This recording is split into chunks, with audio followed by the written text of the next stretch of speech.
Hey everybody, this is Jeff here back with you. It's been forever and a day since I shot a video on this Starship, but I'm slowly and surely getting back into it. I've actually had the ship at this point for quite some time. The only problem was I lost the power cord to my camera, so I actually couldn't recharge my camera to shoot another video. So I've got everything back squared away and taken care of, and camera's got power again. So bring you another quick video on this kit bash that I've been working on, and I've got it all together and sealed up and starting to work on those big gaps there with sheet styrene and putty so I can get all that cleared up. What's coming up next is to get the tops of the nacelles painted up and everything, and get all my gaps filled and everything seamed up nicely, and get the deflector dish on there.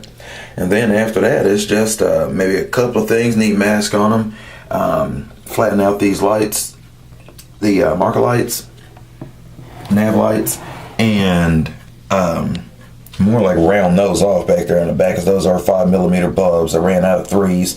I have some now, but I'm not sure if I'm fixing to take these things apart and replace them. I might.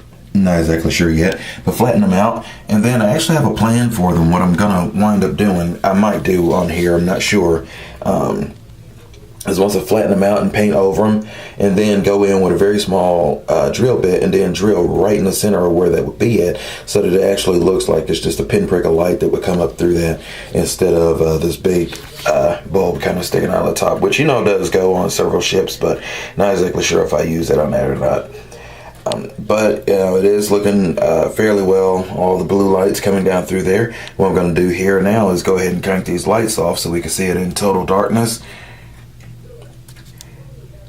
And it's all looking very, very well. Has that blue industrial look that I was kind of going for.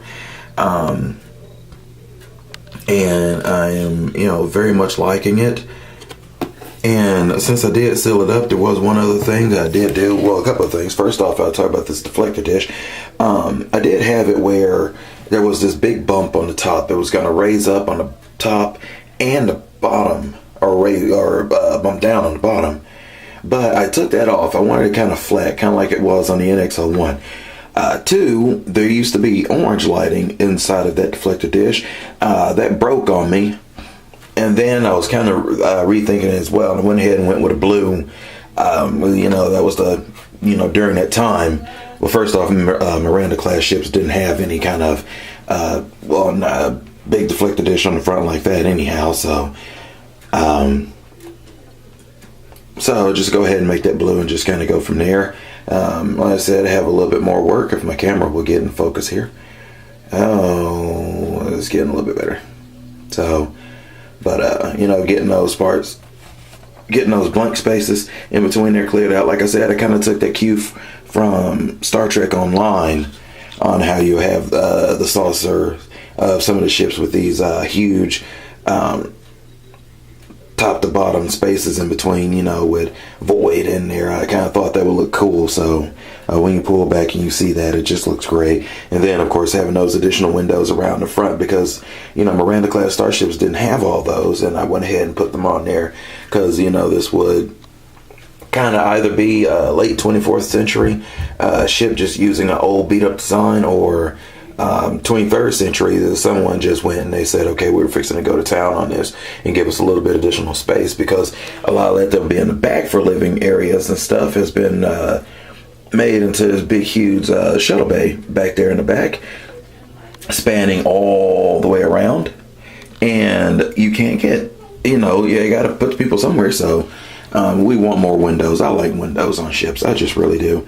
So speaking of the shuttle bay, you can look right there, and if you see, got those flashing red lights right there on the exterior of that.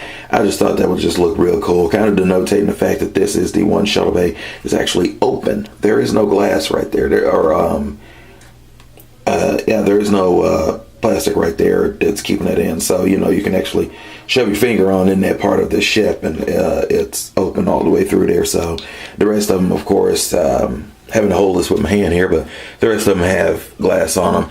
Gonna have to shorten that one a little bit. The putty didn't work quite well, and I can only put the putty when I was closing the ship. So whatever happened with it from then on out, was just what it was going to be.